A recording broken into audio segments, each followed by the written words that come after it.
দর্শক আসসালামু আলাইকুম। আমি শহীদুল ইসলাম সজল। আমার ক্রিকটক চ্যানেলের পক্ষ থেকে সবাইকে স্বাগত জানাচ্ছি। যে যেখান থেকেই আমার এই ভিডিওটা দেখতেছেন সবাইকে আন্তরিক শুভেচ্ছা এবং অভিনন্দন। ভারতের সাথে ২টা টেস্ট ম্যাচের যে সিরিজটা ছিল সেটাতে আমরা হেরে বসে আছি। মানে হেরে গেছি। সেটা এখন অতীত হয়ে গেছে।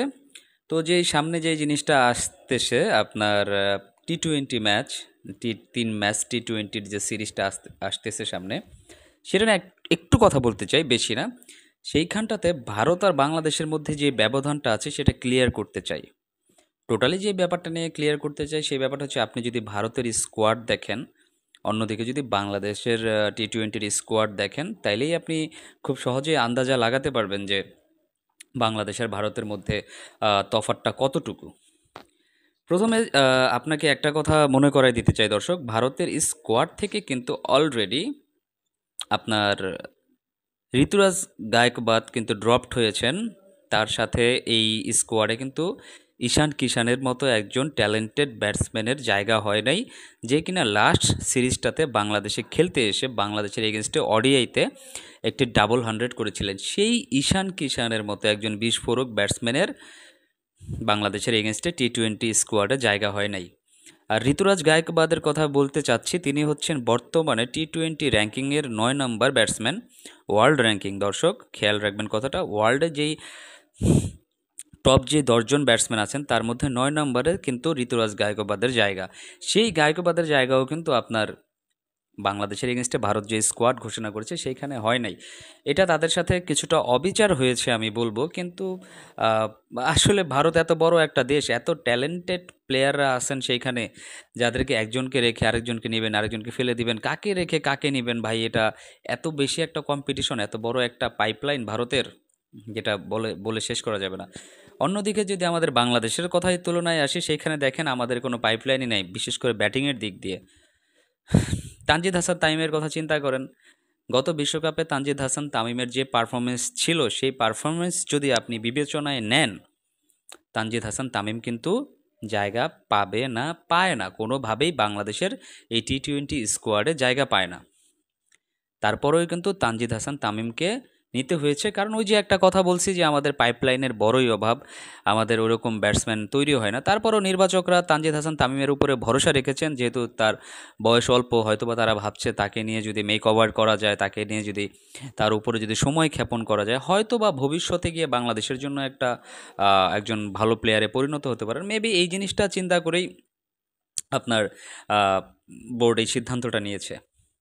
নতুন করে বাংলাদেশ স্কোয়াডে সুযোগ পেয়েছেন হচ্ছেন পারভেজ হাসান ইমন। পারভেজ হাসান ইমনকে নিয়ে আসলে এর আগে সিরিজে ছিলেন, অন্যান্য দলের এগেনস্টে যখন খেলা হয়েছে বাংলাদেশের, তখন স্কোয়াডে ছিলেন, কিন্তু কখনো তাকে পরখ করে দেখে নাই বিসিবি। এইবার কি সেই পরখটা করবে কি না আমি জানি না, নাকি স্কোয়াডে নিয়ে রেখে দিবেন, সেটা হচ্ছে বিষয়।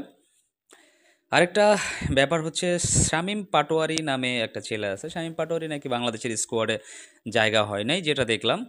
তো এই হচ্ছে ব্যাপার। আর সবচেয়েতে যেই বিষয়টা নিয়ে কথা বলতে চাই, ওই যে পার্থক্যের একটা জায়গার কথা বলছিলাম না দর্শক, সেটা হচ্ছে মাহমুদুল্লাহ রিয়াদ। আমাদের এখনও মাহমুদুল্লাহ রিয়াদের উপরে ভরসা করতে হচ্ছে। মাহমুদুল্লাহ রিয়াদ ব্যাটসম্যান ভালো না, ব্যাটিং খারাপ, কোনো সময় বাংলাদেশের কোনো জয়ে অবদান রাখেন নাই এমন কিছু না। কথা হচ্ছে মাহমুদুল্লাহ রিয়াদ একজন বর্ষিয়ান ক্রিকেটার, কিন্তু তার মতো একজন ক্রিকেটারের কাঁধে যদি এখনও আমরা ফিনিশারের রোলটা দিয়ে রাখি, তাহলে বাংলাদেশের টিমের যে ডেভেলপমেন্ট হয়েছে সেটা বুঝবেন কি করে, সেটা আসলে বোঝা যায় কি করে। আপনারা এখনও মাহমুদুল্লাহ রিয়াদের মতো একজন প্লেয়ারকে দলে রেখে দিছেন, সেখানে চাইলে তো অন্য একজন নতুন নিউকামারকেও আপনারা চান্স করে দিতে পারতেন, কিন্তু সেটা কিন্তু আপনারা করতে পারেন নাই। দ্যাটস ওয়াই আমি এটা বলতে চাচ্ছি যে ভারতের মতো টিমে যেখানে বিরাট কোহলি, রোহিত শর্মারা আহ, সময়ের অনেক আগেই অবসর নিয়ে নেয়, ঈশান কিষানের মতো বিস্ফোরক ব্যাটসম্যানরা সুযোগ পায় না, গায়কোবাদের মতো টপ 10-এ থাকা ব্যাটসম্যানরা সুযোগ পায় না, সেইখানে আপনারা এখনও মাহমুদুল্লাহ রিয়াদের মতো একজন বর্ষিয়ান ক্রিকেটারকে স্কোয়াডে রাখছেন।